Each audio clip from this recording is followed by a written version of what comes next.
Hello, my name is Shah, and I'm the author and illustrator of the Slums of Senail. Slums of Senail is a fantasy world that introduces computing for ages 7 to 11. So, as a computing teacher in London, I found the curriculum to be quite rich, yet it was a little too abstract for my target audience. I wanted to create an easy entry point for the children to access computing in a fun and engaging way.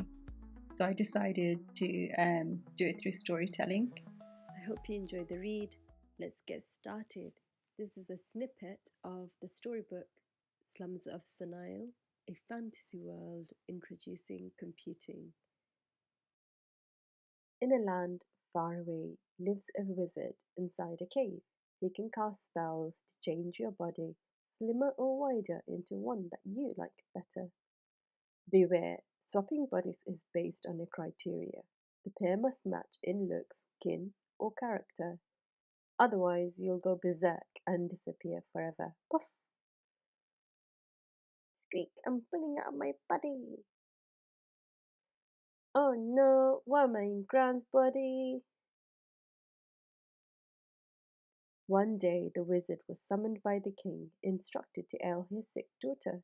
She was red, hot, and passing from fever. Off went the wizard on a hunt to find a replacement from the slums of Senail. On the streets, Fatima worked to support her widowed mother, to feed her and her baby brother. She collected plastic bottles and exchanged them for coins made of copper. Spotted by the wizard to match the princess in character, he foiled a plan imminently somber. Little person, you work so hard. What if I give you a tray worth more than your work for the entire day? Each tray holds 10 coins made of copper. How delightful for a diligent little worker. Will you come with me? The wizard asked proudly as he squashed a resting bumblebee. No, I'm not allowed to talk to strangers. Please go away, Fatima said, looking away. Now, the if is highlighted, so please do visit the glossary for more about what it means in the context of computing. Little person, you work so hard. What else if I give you a box filled with 10 trays, worth more than your work for the entire month? Each tray holds 10 coins made of copper. How bountiful for a diligent little worker. Will you come with me? He asked hopefully, bending down on one knee. No, I'm not allowed to talk to strangers. Please go away, she asserted, looking away. Little person, you work so hard. What else if I give you a freight train carrying 10 boxes worth more than your work for the entire year? Each box holds 10 trays. Each tray holds 10 coins made of copper. How plentiful for a diligent little worker. Will you come with me? He asked desperately, beginning to heave. Fatima started to wonder of all the riches she could squander, but clear guidance was given by her mother. No, I'm not allowed to talk to strangers.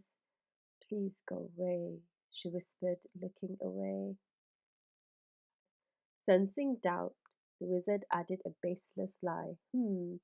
Else your mother will always be tired and your brother hungry, so why not get them out of this life of poverty? He leaped over the conditions and added, a palace, food, and clean water. Your family will be safe infinitely forever. Wouldn't you agree they would be quite happy?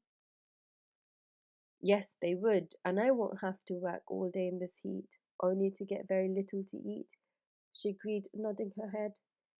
Come with me, ushered the wizard, smiling with glee, showcasing all his crooked teeth.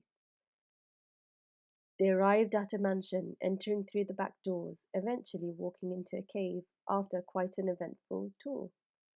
Soon the wizard popped a message into the mouth of a turtle that looked quite strange. With a router stuck on its head and network cable under its bed, the turtle connected to the internet, like a browser communicating with others on the World Wide Web.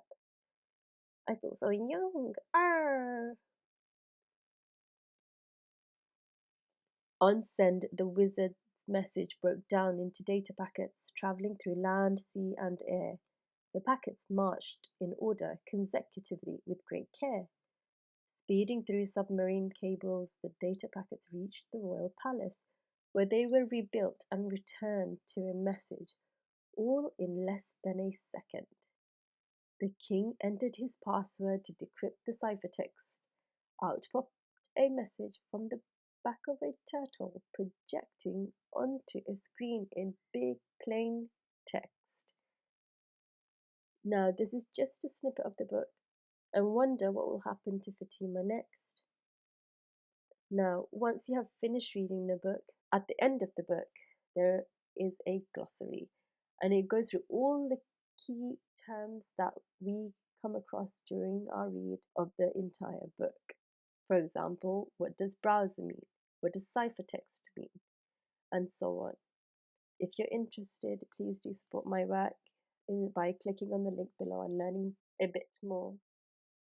Bye bye for now.